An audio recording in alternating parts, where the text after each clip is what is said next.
Right, this is the third video for Module 13. We are getting even deeper into understanding the periodic table and atoms and how they are classified in physics and chemistry. So the periodic table of elements, it's not designed the way it is just because it's pretty and it makes room for you to have a nice title at the top. The periodic table of elements is organized the way it is because the atoms are grouped according to common properties. You'll learn a whole lot more about that when you get to chemistry, about why they are where they are, rather than just being in a nice filled-in rectangular block. All right? So one of the first things that you should notice about each element on the periodic table is its chemical symbol. The chemical symbol is either a 1, 2, or 3-letter combination that is unique to each element. A lot of times they are used in one letter at the top, and then in the middle they're mainly 2-letter, and then the new ones down at the bottom are 3-letter combinations. But there are specific rules about these letter combinations. The first letter is always capitalized. If there is a second letter, it is going to be lowercase. That is how you can tell the difference between, let's say, NaCl, and if you had Cl. Okay, so this little a has to go with our N because it is little, and the N is capitalized, and the next letter is capitalized as well.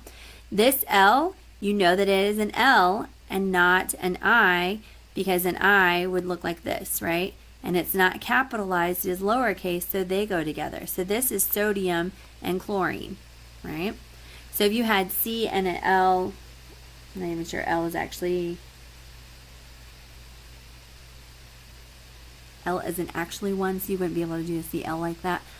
But let's say if we had Cb, then you would know that those are two separate ones. You have carbon and boron. Okay, because the capital letter indicates a new element when we are writing them out in formulas. All right, so your chemical symbol, first letter is capitalized, the second is lowercase. If there's a third, it is also lowercase. Now, the three little symbols are generally for new elements where they haven't really made up an official name yet. I assume that if you were really interested in being the namer for new elements, chemistry is going to have to be the field of science that you go into. Making up new names, I think, would be really, really difficult. But three-letter symbols, generally, you're not going to need to memorize those. The UUB, UUT, UUQ, UUP, or UUH, or UUO, because this probably won't stay that way for very long. Now, a lot of our symbols, the first or second letters, come from an English name, but quite a few of them don't. They come from the Latin name. So like if you look at iron, you might think that iron would have a capital I. Well, it doesn't. Capital I is actually iodine. But iron doesn't even have the letter I in its name. Iron is capital F little e, because that is not the English name that it is named after. It is the Latin name. So on your periodic table, underneath your symbol is going to be your atomic mass. So here, I'm going to draw one for you here. This is like from our book. So this is hydrogen. Hydrogen is a capital H. It has an atomic number of 1. So the atomic number is going to go up on top. And then you have your symbol. And then underneath it, you usually have your mass. All right, so that's going to be your atomic mass. That's your number, symbol, mass. Fancier periodic tables may have more information than that. Ours does not, because you don't really need it. So keep in mind that all these masses are going to be average masses and not exact masses because of isotopes. So when we are talking about our isotopes, we are going to refer to it by your mass. That's how you'll know. If I don't give you a mass, assume the mass, use the average mass, which is going to be on the periodic table in your book. Okay. And if you're not sure what, just a tip about your book's periodic table, the first page where, so the periodic table is on the inside cover, the next page is your table of atomic numbers and element symbols. You can look at them for their names in alphabetical order and find the symbol and atomic number that goes with it. So if you're looking, you're like, well, what is Bi? You can look under the symbol and look for Bi. It's bismuth, and its atomic number would be 83. And you could look at that other page inside your cover of your book. So if I don't give you a mass, then you can use the one that's inside your book. But if I'm giving you a mass, that's the one you're going to use because it's an isotope. All right. So the number of neutrons are what vary, not the number of protons, and so the masses can vary. So let's say helium, which usually has a mass of about 4 because you usually have 2 protons and 2 neutrons inside. Helium-4 would be how we would write it normally. If it has too many neutrons, 1 too many, it would be helium-5. That just adds a neutron. If it has too few, then it would be helium-3. And then you might also see them abbreviated like this, where it is a superscript in front rather than behind. So it's not He cubed, it's 3He, and that is going to be giving you your mass. Although most of the time on tests, I'll just write it like this, helium-5, helium-3. All right, so when we're doing our Bohr model, which we talked about, that's just a picture of what an atom kind of looks like, although it is not to scale. It does not have to be perfect. The orbits, the electron shells, they're called lots of different things. They're called orbits, they're called orbitals, they're called Bohr orbits, they're called energy levels or electron shells. Okay, I kind of like calling them shells. There are specific rules about what your electrons can do. And so I want you to think about the orbits as only being able to fit a certain number of electrons. All right. So, and you always start from the insidemost one. So your first orbit can only fit 2. It can't fit 3. So if your atom has more than 3 electrons, it has to have more than 1 orbit. All right, so the only atoms that are going to have 1 Bohr orbit are going to be hydrogen, because it's going to have 1 electron, and helium, which is going to have 2 electrons. So as soon as you get to lithium, you got to move to the next orbit. You got to move down to here. All right. So go ahead and make a copy of this because you're going to need it in your notes for our next page, and you're also going to need it when you get to class for when we make these. So go ahead and copy this little chart down. You don't exactly have to memorize it, but you do need to know electron capacity. How many electrons can they fit? All right, so when we draw our Bohr model, don't just indeterminately just make a whole bunch of circles and then start filling them in wherever. That's not how we're going to do it. You're only going to make enough circles for how many orbits you need. We're not going to have extra. And when we do it, you're going to put in only the number that can fit in that particular orbit. That's why you need to know it. So, and you start from the inside and fill it to full, and then move out and fill it to full, and move out and fill it to full.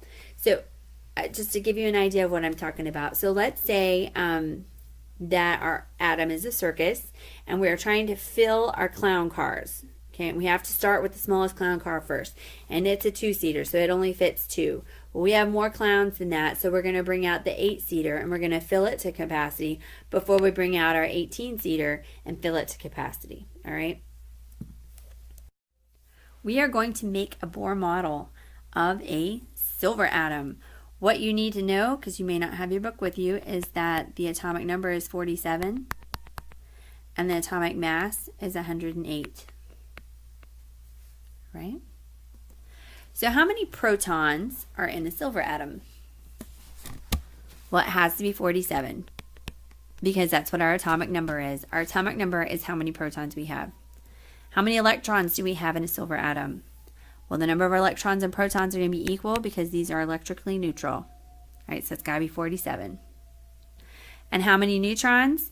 We find our neutrons by taking our mass and subtracting our number of protons. So minus 47 is going to give me 61.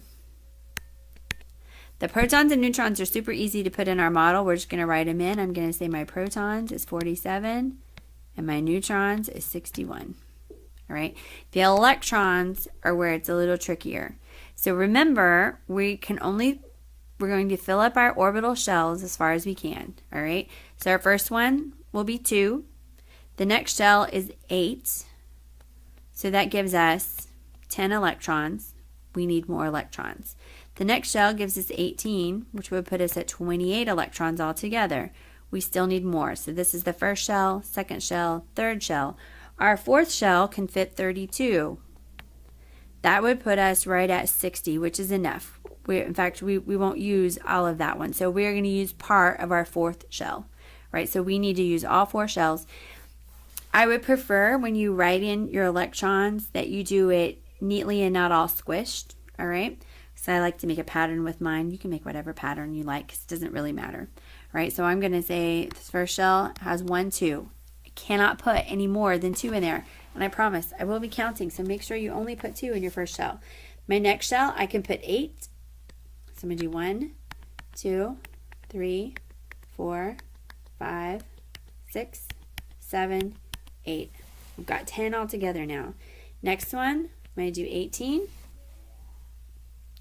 1, 2, 3, 4, 5, 6, 7, 8, 9, 10, 11, 12, 13, 14, 15, 16, 17, 18. So all together now I've got 28 electrons accounted for. So now I'm going to put the rest of them in my last shell, but I'm not going to put all 32 because 32 would put me at 60, which is not the correct number of electrons. I only need to go to 47. So that was 28. So now I'm going to count. How many do I need to put in here? I have 47 minus 28. I need to put 19. Okay, so 1, 2, 3, 4, 5, 6, 7, 8, 9, 10, 11, 12, 13, 14, 15, 16, 17, 18, and 19. All right, and there's my silver atom. Now, if you don't want to do X's and you want to do little circles, you can, but I just find that X's are easier. Just make sure that I understand what you're doing as being your electrons when you do it. So maybe you just want to do little negatives. Maybe you want to do little hearts. That's a really ugly heart. There you can do whatever you want to represent your electrons. I'm not going to be picky, although your chemistry teacher might be. Just be willing to be flexible when you get to chemistry later on. All right?